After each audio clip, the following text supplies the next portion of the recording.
Sherlock Holmes, The Adventure of the Six Napoleons, by Arthur Conan Doyle.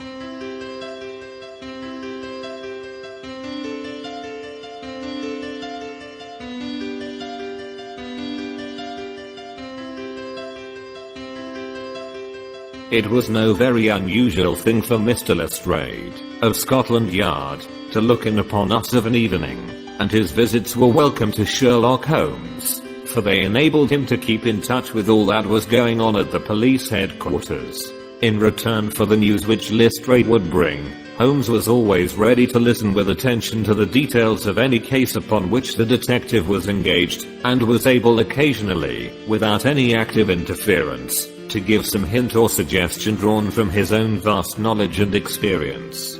On this particular evening Lestrade had spoken of the weather and the newspapers.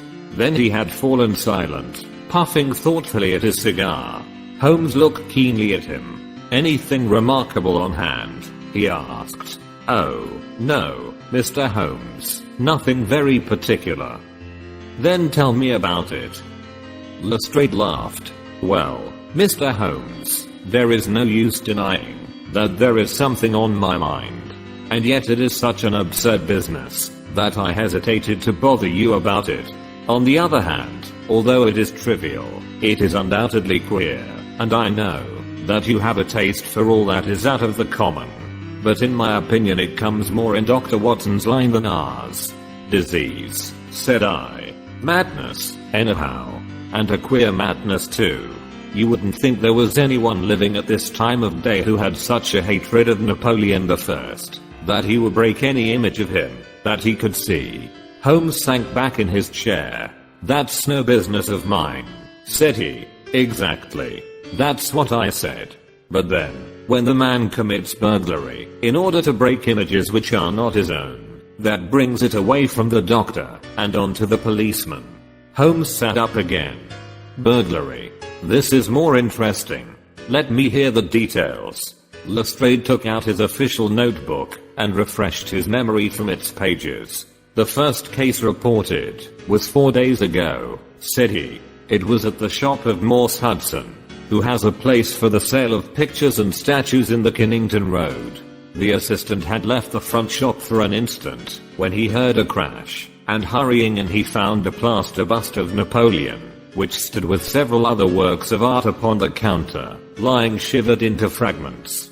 He rushed out into the road, but, although several passers-by declared that they had noticed a man run out of the shop, he could neither see anyone, nor could he find any means of identifying the rascal.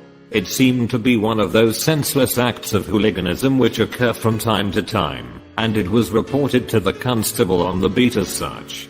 The plaster cast was not worth more than a few shillings, and the whole affair appeared to be too childish for any particular investigation. The second case, however, was more serious, and also more singular. It occurred only last night, in Kennington Road, and within a few hundred yards of Morse Hudson's shop, there lives a well-known medical practitioner, named Dr. Barnicot, who has one of the largest practices upon the south side of the Thames. His residence and principal consulting room is at Kennington Road, but he has a branch surgery and dispensary at Lower Brixton Road, 2 miles away.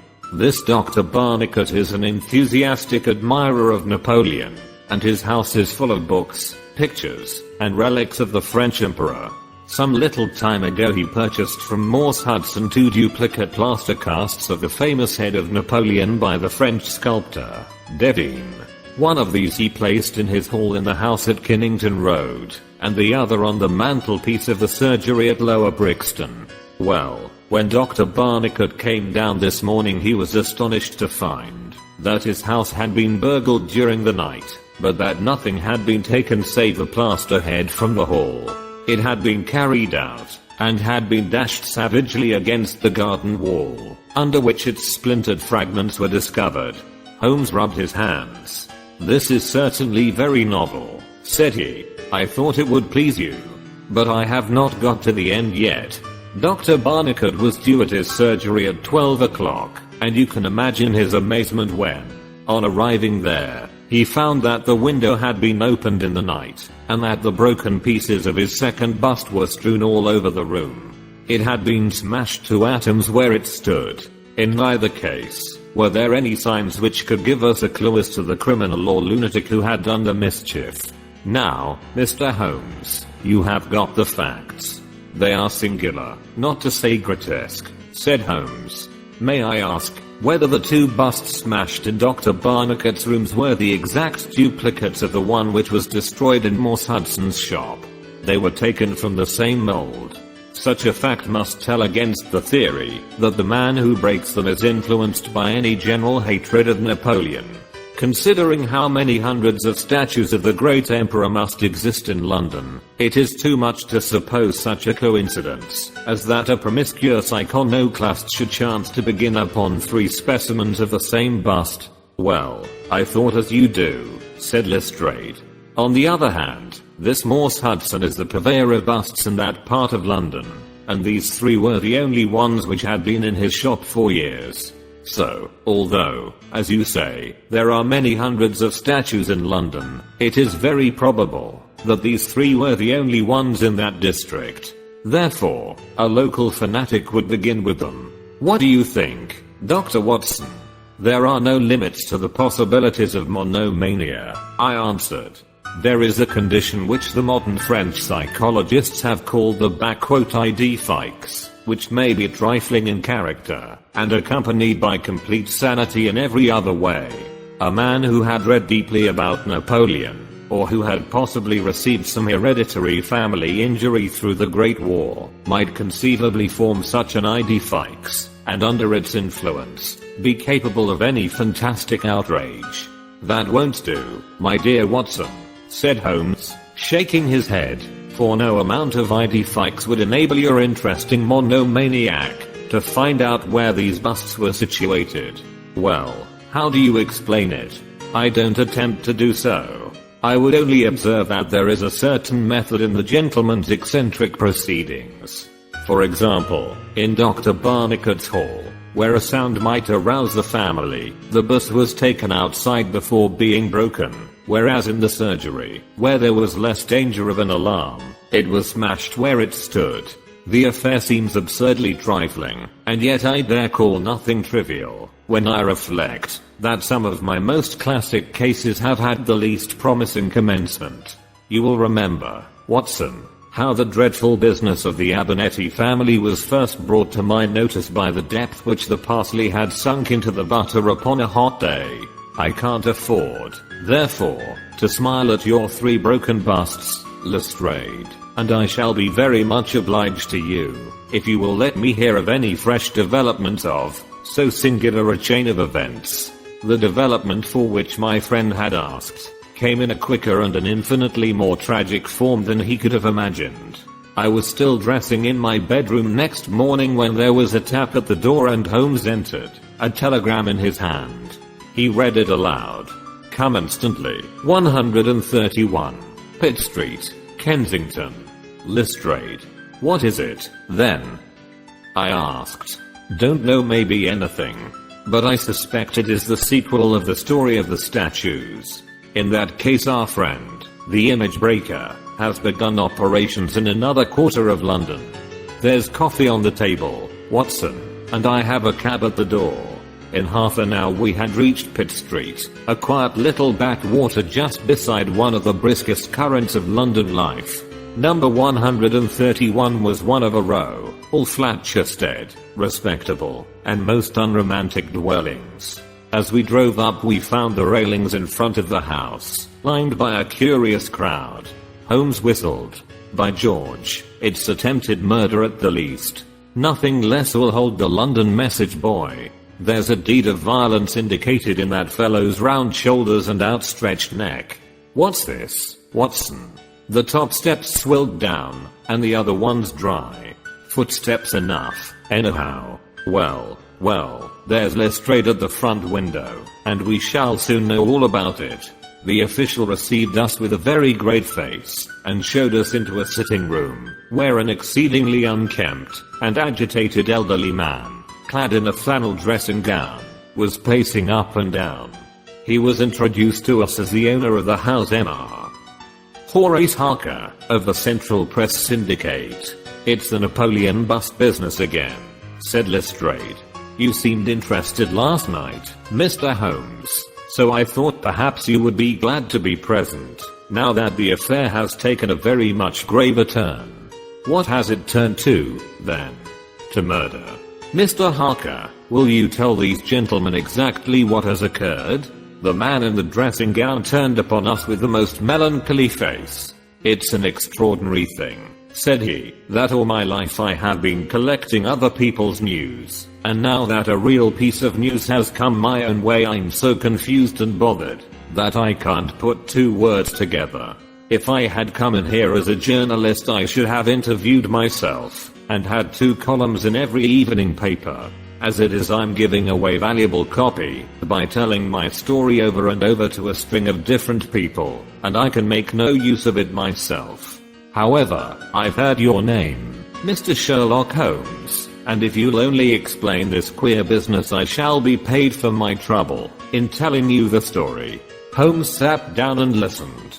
"It all seems to center around that bust of Napoleon which I bought for this very room about 4 months ago. I picked it up cheap from Harding Brothers, 2 doors from the High Street station. A great deal of my journalistic work is done at night, and I often write until the early morning. So it was today. I was sitting in my den, which is at the back of the top of the house, about 3 o'clock, when I was convinced that I heard some sounds downstairs. I listened, but they were not repeated, and I concluded that they came from outside. Then suddenly, about 5 minutes later, there came a most horrible yell, the most dreadful sound, Mr. Holmes, that ever I heard. It will ring in my ears as long as I live. I sat frozen with horror for a minute or two. Then I seized the poker and went downstairs. When I entered this room I found the window wide open, and I at once observed that the bust was gone from the mantelpiece. Why any burglar should take such a thing passes my understanding, for it was only a plaster cast, and of no real value whatever. You can see for yourself that anyone going out through that open window could reach the front doorstep by taking a long stride. This was clearly what the burglar had done, so I went round and opened the door. Stepping out into the dark I nearly fell over a dead man who was lying there. I ran back for a light, and there was the poor fellow, a great gash in his throat and the whole place swimming in blood. He lay on his back, his knees drawn up, and his mouth horribly open. I shall see him in my dreams. I had just time to blow on my police whistle, and then I must have fainted, for I knew nothing more, until I found the policeman standing over me in the hall. "Well, who was the murdered man?" asked Holmes. "There's nothing to show who he was," said Lestrade. "You shall see the body at the mortuary, but we have made nothing of it up to now. He is a tall man, sunburned, very powerful, not more than 30. He is poorly dressed, and yet does not appear to be a laborer. A horn-handled clasp knife was lying in a pool of blood beside him. Whether it was the weapon which did the deed, or whether it belonged to the dead man, I do not know. There was no name on his clothing, and nothing in his pockets save an apple, some string, a shilling map of London, and a photograph. Here it is. It was evidently taken by a snapshot from a small camera. It represented an alert, sharp-featured simian man with thick eyebrows, and a very peculiar projection of the lower part of the face like the muzzle of a baboon." "And what became of the bust?" asked Holmes, after a careful study of this picture. "We had news of it just before you came. It has been found in the front garden of an empty house in Campden House Road. It was broken into fragments. I'm going round now to see it. Will you come?" "Certainly. I must just take one look round." He examined the carpet and the window. The fellow had either very long legs, or was a most active man, said he, with an area beneath. It was no mean feat to reach that window ledge and open that window. Getting back was comparatively simple. "Are you coming with us to see the remains of your bust, Mr. Harker?" The disconsolate journalist had seated himself at a writing table. I must try and make something of it, said he, though I have no doubt that the first editions of the evening papers are out already with full details. It's like my luck. You remember when the stand fell at Doncaster? Well, I was the only journalist in the stand, and my journal the only one that had no account of it, for I was too shaken to write it. And now I'll be too late with a murder done on my own doorstep. As we left the room we heard his pen traveling shrilly over the full stap. The spot where the fragments of the bust had been found was only a few hundred yards away. For the first time our eyes rested upon this presentment of the great emperor, which seemed to raise such frantic and destructive hatred in the mind of the unknown. It lay scattered in splintered shards upon the grass. Holmes picked up several of them and examined them carefully. I was convinced from his intent face and his purposeful manner that at last he was upon a clue. Well? Asked Lestrade. Holmes shrugged his shoulders. We have a long way to go yet, said he. And yet well, we have some suggestive facts to act upon. The possession of this trifling bust was worth more in the eyes of this strange criminal than a human life. That is one point. Then there is the singular fact that he did not break it in the house, or immediately outside the house, if to break it was his sole object. He was rattled and bustled by meeting this other fellow. He hardly knew what he was doing. Well, that's likely enough. But I wish to call your attention very particularly to the position of this house in the garden, of which the bust was destroyed. Lestrade looked about him. It was an empty house, and so he knew that he would not be disturbed in the garden. Yes, but there is another empty house farther up the street, which he must have passed before he came to this one. Why did he not break it there, since it is evident that every yard that he carried it increased the risk of someone meeting him? I give it up, said Lestrade. Holmes pointed to the street lamp above our heads. He could see what he was doing here, and he could not there. That was his reason. By Jove, that's true, said the detective. Now that I come to think of it, Dr. Barnicot's bus was broken not far from his red lamp. Well, Mr. Holmes, what are we to do with that fact? To remember it, to docket it. We may come on something later which will bear upon it. What steps do you propose to take now, Lestrade? The most practical way of getting at it, in my opinion, is to identify the dead man. There should be no difficulty about that. When we have found who he is, and who his associates are, we should have a good start in learning what he was doing in Pitt Street last night, and who it was who met him and killed him on the doorstep of Mr. Horace Harker. Don't you think so? No doubt. And yet it is not quite the way in which I should approach the case.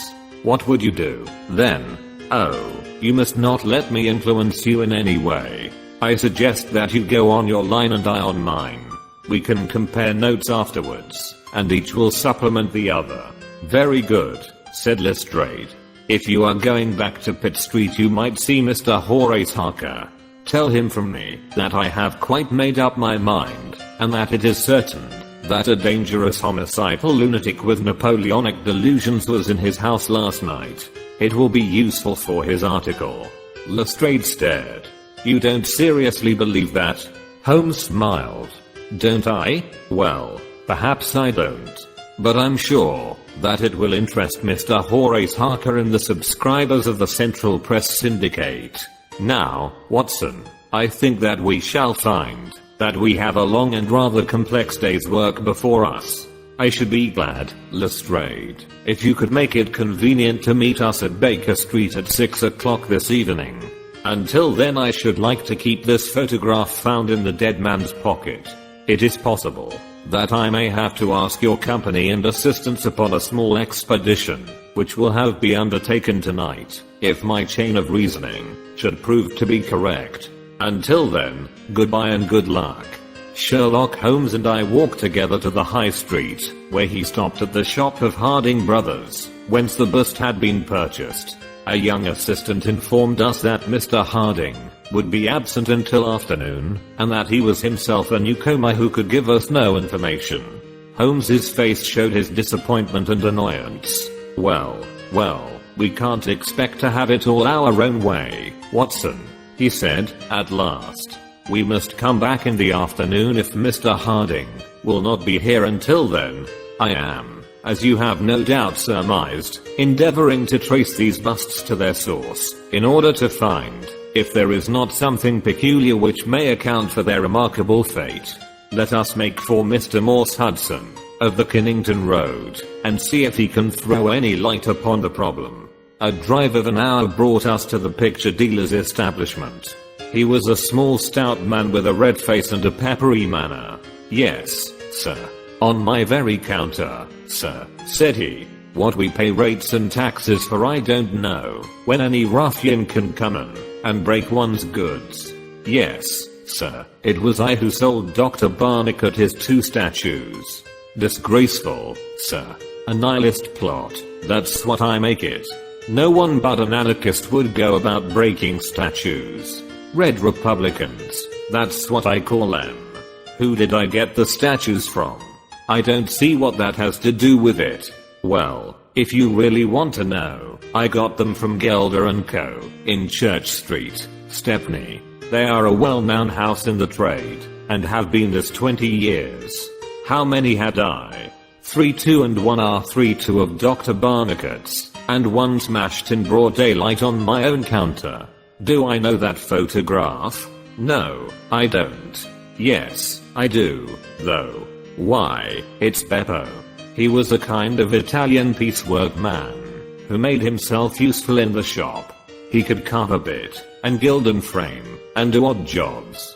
The fellow left me last week, and I've heard nothing of him since. No, I don't know where he came from, nor where he went to. I have nothing against him, while he was here. He was gone 2 days before the bust was smashed. Well, that's all we could reasonably expect to get from Morse Hudson," said Holmes, as we emerged from the shop. "We have this Beppo as a common factor, both in Kennington and in Kensington, so that is worth a 10-mile drive. Now, Watson, let us make for Gelder & Co. of Stepney, the source and origin of busts. I shall be surprised if we don't get some help down there." In rapid succession we passed through the fringe of fashionable London, Hotel London, Theatrical London, Literary London, Commercial London, and, finally, Maritime London, till we came to a riverside city of 100,000 souls, where the tenement houses swelter and reek with the outcasts of Europe. Here, in a broad thoroughfare, once the abode of wealthy city merchants, we found the sculpture works for which we searched. Outside was a considerable yard full of monumental masonry. Inside was a large room in which 50 workers were carving or molding. The manager, a big blonde German, received us civilly and gave a clear answer to all Holmes's questions. A reference to his books showed that hundreds of casts had been taken from a marble copy of Devine's Head of Napoleon, but that the 3 which had been sent to Morse Hudson a year or so before had been half of a batch of 6, the other 3 being sent to Harding Brothers, of Kensington. There was no reason why those 6 should be different to any of the other casts. He could suggest no possible cause why anyone should wish to destroy them. In fact, he laughed at the idea.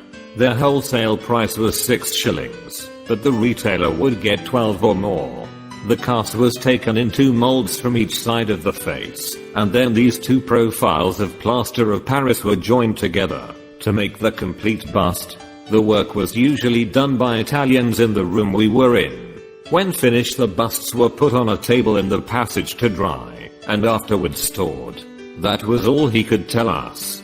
But the production of the photograph had a remarkable effect upon the manager. His face flushed with anger, and his brows knotted over his blue Teutonic eyes. "Ah, the rascal," he cried. "Yes, indeed, I know him very well. This has always been a respectable establishment, and the only time that we have ever had the police in it was over this very fellow. It was more than a year ago now. He knifed another Italian in the street, and then he came to the works with the police on his heels, and he was taken here. Beppo was his name, his second name I never knew. Serve me right for engaging a man with such a face. but he was a good workman, one of the best. What did he get? The man lived, and he got off with a year. I have no doubt he is out now, but he has not dared to show his nose here. We have a cousin of his here, and I dare say he could tell you where he is. No, no, cried Holmes, not a word to the cousin, not a word, I beg you. The matter is very important, and the farther I go with it the more important it seems to grow. When you referred in your ledger to the sale of those casts, I observed that the date was June 3rd of last year. Could you give me the date when Beppo was arrested? I could tell you roughly by the pay list, the manager answered. Yes, he continued, after some turning over of pages. He was paid last on May 20th. Thank you, said Holmes. I don't think that I need intrude upon your time and patience anymore. With the last word of caution, that he should say nothing as to our researches, we turned our faces westward once more. The afternoon was far advanced before we were able to snatch a hasty luncheon at a restaurant.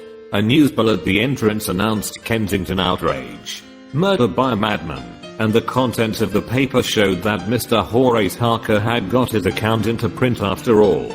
Two columns were occupied with a highly sensational and flowery rendering of the whole incident. Holmes propped it against the croup stand and read it while he ate. Once or twice he chuckled. This is alright, Watson, said he. Listen to this. It is satisfactory to know that there can be no difference of opinion upon this case, since Mr. Lestrade, one of the most experienced members of the official force, and Mr. Sherlock Holmes, the well-known consulting expert, have each come to the conclusion that the grotesque series of incidents which have ended in so tragic a fashion arise from lunacy rather than from deliberate crime. No explanation save mental aberration can cover the facts. The press, Watson, is a most valuable institution, if you only know how to use it. And now, if you have quite finished, we will hark back to Kensington and see what the manager of Harding Brothers has to say to the matter.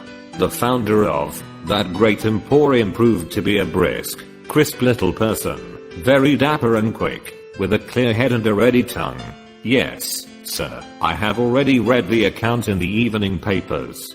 Mr. Horace Harker is a customer of ours. We supplied him with the bust some months ago. We ordered 3 busts of that sort from Gelder & Co. of Stepney. They are all sold now. To whom? Oh, I dare say by consulting our sales book we could very easily tell you. Yes, we have the entries here. One to Mr. Harker, you see, and one to Mr. Josiah Brown, of Laburnum Lodge, Laburnum Vale, Chiswick, and one to Mr. Sandford, of Lower Grove Road, Reading. No, I have never seen this face which you show me in the photograph.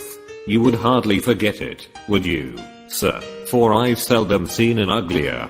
Have we any Italians on the staff? Yes, sir, we have several among our work people and cleaners. I dare say they might get a peep at that sales book, if they wanted to. There is no particular reason for keeping a watch upon that book. Well, it's a very strange business, and I hope that you'll let me know if anything comes of your inquiries. Holmes had taken several notes during Mr. Harding's evidence, and I could see that he was thoroughly satisfied by the turn which affairs were taking. He made no remark, however, save that, unless we hurried, we should be late for our appointment with Lestrade. Sure enough, when we reached Baker Street the detective was already there, and we found him pacing up and down in a fever of impatience.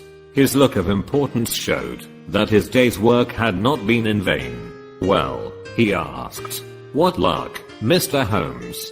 We have had a very busy day, and not entirely a wasted one, my friend explained. We have seen both the retailers, and also the wholesale manufacturers. I can trace each of the busts now from the beginning. The busts, cried Lestrade. Well, you have your own methods, Mr. Sherlock Holmes, and it is not for me to say a word against them, but I think I have done a better day's work than you. I have identified the dead man. You don't say so. And found a cause for the crime. Splendid. We have an inspector who makes a specialty of Saffron Hill and the Italian Quarter. Well, this dead man had some Catholic emblem round his neck, and that, along with his color, made me think he was from the south. Inspector Hill knew him the moment he caught sight of him. His name is Pietro Venucci, from Naples, and he is one of the greatest cutthroats in London. He is connected with the Mafia, which, as you know, is a secret political society, enforcing its decrees by murder. Now you see how the affair begins to clear up. The other fellow is probably an Italian also, and a member of the Mafia. He has broken the rules in some fashion. Pietro is set upon his track. Probably the photograph we found in his pocket is the man himself, so that he may not knife the wrong person. He dogs the fellow. He sees him enter a house. He waits outside for him, and in the scuffle he receives his own death wound. How is that, Mr. Sherlock Holmes? Holmes clapped his hands approvingly. Excellent, Lestrade. Excellent, he cried. But I didn't quite follow your explanation of the destruction of the busts. The busts? You never can get those busts out of your head. After all, that is nothing. Petty larceny, 6 months at the most. It is the murder that we are really investigating, and I tell you that I'm gathering all the threads into my hands. And the next stage is a very simple one. I shall go down with Hill to the Italian Quarter, find the man whose photograph we have got, and arrest him on the charge of murder. Will you come with us? I think not. I fancy we can attain our end in a simpler way. I can't say for certain, because it all depends it all depends upon a factor which is completely outside our control. But I have great hopes. In fact, the betting is exactly 2 to 1 that, if you will come with us tonight, I shall be able to help you to lay him by the heels. In the Italian Quarter? No, I fancy Chiswick is an address which is more likely to find him. If you will come with me to Chiswick tonight, Lestrade, I'll promise to go to the Italian Quarter with you tomorrow, and no harm will be done by the delay. And now I think that a few hours sleep would do us all good, for I do not propose to leave before 11 o'clock, and it is unlikely that we shall be back before morning. You'll dine with us, Lestrade, and then you are welcome to the sofa, until it is time for us to start. In the meantime, Watson, I should be glad if you would ring for an express messenger, for I have a letter to send, and it is important that it should go at once. Holmes spent the evening in rummaging among the files of the old daily papers with which one of our lumberrooms was packed. When at last he descended, it was with triumph in his eyes, but he said nothing to either of us as to the result of his researches. For my own part, I had followed step by step the methods by which he had traced the various windings of this complex case, and, though I could not yet perceive the goal which we would reach, I understood clearly that Holmes expected this grotesque criminal to make an attempt upon the 2 remaining busts, one of which, I remembered, was at Chiswick. No doubt the object of our journey was to catch him in the very act, and I could not but admire the cunning with which my friend had inserted a wrong clue in the evening paper, so as to give the fellow the idea that he could continue his scheme with impunity. I was not surprised when Holmes suggested that I should take my revolver with me. He had himself picked up the loaded hunting crop which was his favorite weapon. A four-wheeler was at the door at 11, and in it, we drove to a spot at the other side of Hammersmith Bridge. Here the cabman was directed to wait. A short walk brought us to a secluded road, fringed with pleasant houses, each standing in its own grounds. In the light of a street lamp we read Laburnum Villa upon the gatepost of one of them. The occupants had evidently retired to rest, for all was dark save for a fan light over the hall door, which shed a single blurred circle onto the garden path. The wooden fence which separated the grounds from the road threw a dense black shadow upon the inner side, and here it was that we crouched. I fear that you'll have a long wait, Holmes whispered. We may thank our stars that it is not raining. I don't think we can even venture to smoke to pass the time. However, it's a 2 to 1 chance that we get something to pay us for our trouble. It proved, however, that our vigil was not to be so long as Holmes had led us to fear, and it ended in a very sudden and singular fashion. In an instant, without the least sound, to warn us of his coming, the garden gate swung open, and a lithe dark figure, as swift and active as an ape, rushed up the garden path. We saw it whisk past the light thrown from over the door, and disappear against the black shadow of the house. There was a long pause, during which we held our breath, and then a very gentle creaking sound came to our ears. The window was being opened. The noise ceased, and again there was a long silence. The fellow was making his way into the house. We saw the sudden flash of a dark lantern inside the room. What he sought was evidently not there, for again we saw the flash through another blind, and then through another. Let us get to the open window. We will nab him as he climbs out, Lestrade whispered. But before we could move, the man had emerged again. As he came out into the glimmering patch of light, we saw that he carried something white under his arm. He looked stealthily around him. The silence of the deserted street reassured him. Turning his back upon us, he laid down his burden, and the next instant there was the sound of a sharp tap, followed by a clatter and rattle. The man was so intent upon what he was doing that he never heard our steps as we stole across the grass plot. With the bound of a tiger, Holmes was on his back, and an instant later Lestrade and I had him by either wrist, and the handcuffs had been fastened. As we turned him over, I saw a hideous, sallow face with writhing, furious features glaring up at us, and I knew that it was indeed the man of the photograph whom we had secured. But it was not our prisoner to whom Holmes was giving his attention. Squatted on the doorstep, he was engaged in most carefully examining that which the man had brought from the house. It was a bust of Napoleon like the one which we had seen that morning, and it had been broken into similar fragments. Carefully Holmes held each separate shard to the light, but in no way did it differ from any other shattered piece of plaster. He had just completed his examination when the hall lights flew up, the door opened, and the owner of the house, a jovial rotund figure in shirt and trousers, presented himself. "Mr. Josiah Brown, I suppose," said Holmes. "Yes, sir, and you, no doubt, are Mr. Sherlock Holmes? I had the note which you sent by the express messenger, and I did exactly what you told me. We locked every door on the inside and awaited developments. Well, I'm very glad to see that you have got the rascal. I hope, gentlemen, that you will come in and have some refreshment." However, Lestrade was anxious to get his man into safe quarters, so within a few minutes our cab had been summoned, and we were all four upon our way to London. Not a word would our captive say, but he glared at us from the shadow of his matted hair, and once, when my hand seemed within his reach, he snapped at it like a hungry wolf. We stayed long enough at the police station to learn that a search of his clothing revealed nothing save a few shillings and a long sheath knife, the handle of which bore copious traces of recent blood. "That's all right," said Lestrade, as we parted. "Hill knows all these gentry, and he will give a name to him.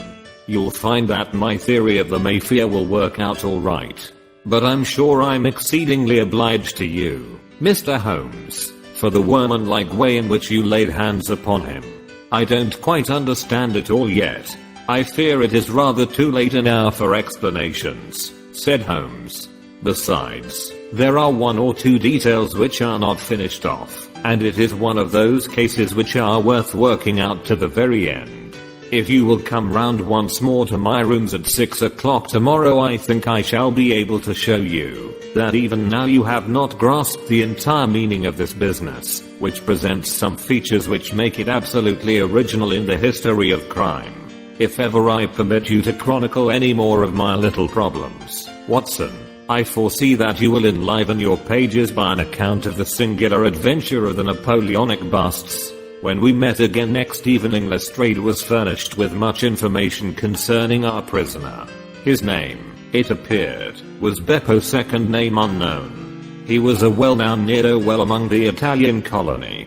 He had once been a skillful sculptor, and had earned an honest living. but he had taken to evil courses, and had twice already been in jail, once for a petty theft and once, as we had already heard, for stabbing a fellow countryman. He could talk English perfectly well. His reasons for destroying the busts were still unknown, and he refused to answer any questions upon the subject, but the police had discovered that these same busts might very well have been made by his own hands, since he was engaged in this class of work at the establishment of Gelder & Co. To all this information, much of which we already knew, Holmes listened with polite attention, but I, who knew him so well, could clearly see that his thoughts were elsewhere, and I detected a mixture of mingled uneasiness and expectation beneath that mask, which he was wont to assume. At last he started in his chair and his eyes brightened. There had been a ring at the bell.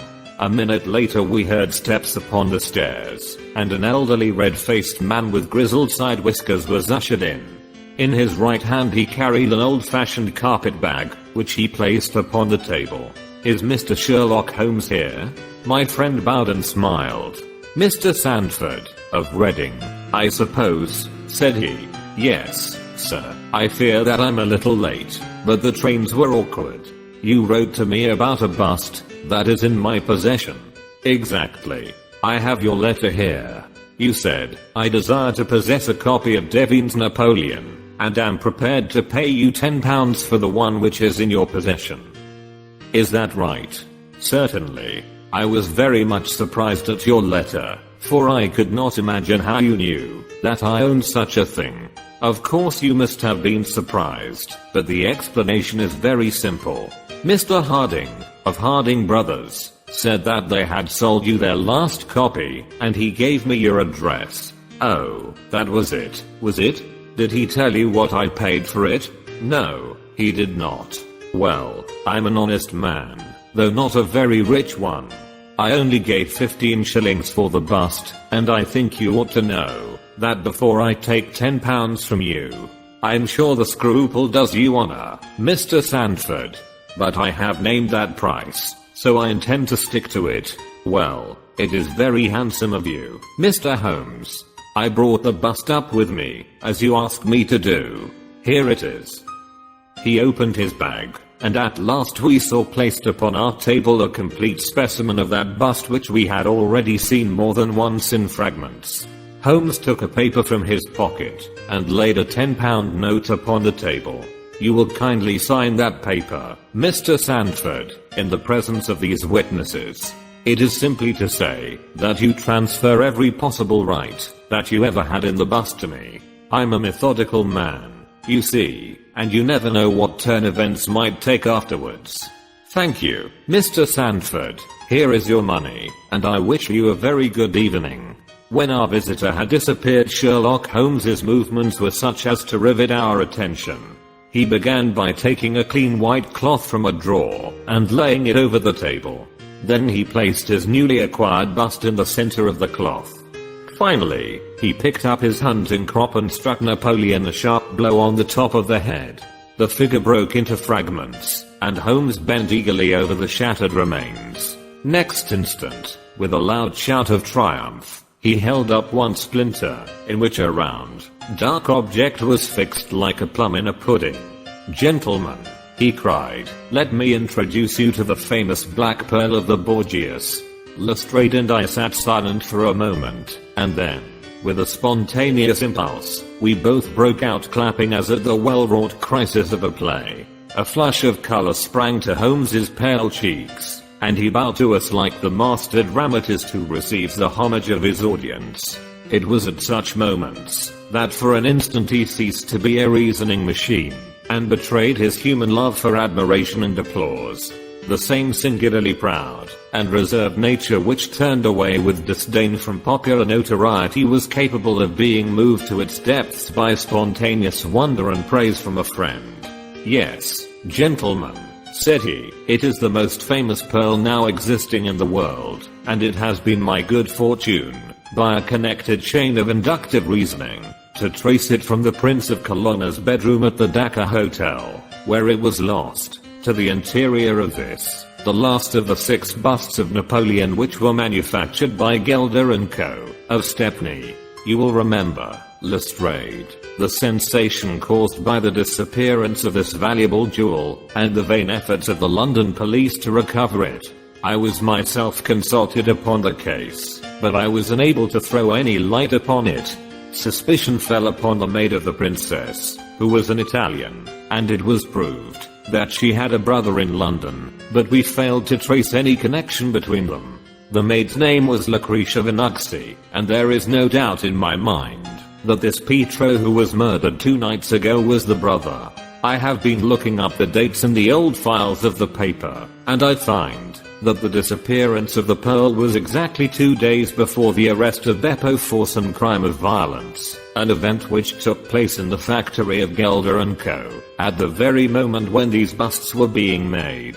Now you clearly see the sequence of events, though you see them, of course, in the inverse order to the way in which they presented themselves to me. Beppo had the pearl in his possession. He may have stolen it from Pietro. He may have been Pietro's confederate. He may have been the go-between of Pietro and his sister. It is of no consequence to us which is the correct solution. The main fact is that he had the pearl, and at that moment, when it was on his person, he was pursued by the police. He made for the factory in which he worked, and he knew that he had only a few minutes in which to conceal this enormously valuable prize, which would otherwise be found on him when he was searched. 6 plaster casts of Napoleon were drying in the passage. One of them was still soft. In an instant Beppo, a skillful workman, made a small hole in the wet plaster, dropped in the pearl, and with a few touches, covered over the aperture once more. It was an admirable hiding place. No one could possibly find it. But Beppo was condemned to a year's imprisonment, and in the meanwhile his 6 busts were scattered over London. He could not tell which contained his treasure. Only by breaking them could he see. Even shaking would tell him nothing, for as the plaster was wet it was probable that the pearl would adhere to it as, in fact, it has done. Beppo did not despair, and he conducted his search with considerable ingenuity and perseverance. Through a cousin who works with Gelder he found out the retail firms who had bought the busts. He managed to find employment with Morse Hudson, and in that way, tracked down 3 of them. The pearl was not there. Then, with the help of some Italian employ, he succeeded in finding out where the other 3 busts had gone. The first was at Harker's. There he was dogged by his confederate, who held Beppo responsible for the loss of the pearl, and he stabbed him in the scuffle which followed. If he was his confederate, why should he carry his photograph? I asked, as a means of tracing him, if he wished to inquire about him from any third person. That was the obvious reason. Well, after the murder I calculated that Beppo would probably hurry, rather than delay his movements. He would fear that the police would read his secret, and so he hastened on before they should get ahead of him. Of course, I could not say that he had not found the pearl in Harker's bust. I had not even concluded for certain that it was the pearl, but it was evident to me that he was looking for something, since he carried the bust past the other houses in order to break it in the garden, which had a lamp overlooking it. Since Harker's bust was 1 in 3, the chances were exactly as I told you, 2 to 1 against the pearl being inside it. There remained 2 busts, and it was obvious that he would go for the London one first. I warned the inmates of the house, so as to avoid a second tragedy, and we went down with the happiest results. By that time, of course, I knew for certain that it was the Borgia pearl that we were after. The name of the murdered man linked the one event with the other. There only remained a single bust, the Reading one, and the pearl must be there. I bought it in your presence from the owner, and there it lies. We sat in silence for a moment. Well, said Lestrade, I've seen you handle a good many cases, Mr. Holmes, but I don't know that I ever knew a more workman-like one than that. We are not jealous of you at Scotland Yard. No, sir, we are very proud of you, and if you come down tomorrow there's not a man, from the oldest inspector to the youngest constable, who wouldn't be glad to shake you by the hand. "Thank you," said Holmes. "Thank you," and as he turned away it seemed to me that he was more nearly moved by the softer human emotions than I had ever seen him. A moment later he was the cold and practical thinker once more. "Put the pearl in the safe, Watson," said he, "and get out the papers of the Conk Singleton forgery case. Goodbye, Lestrade. If any little problem comes your way I shall be happy, if I can, to give you a hint or two as to its solution."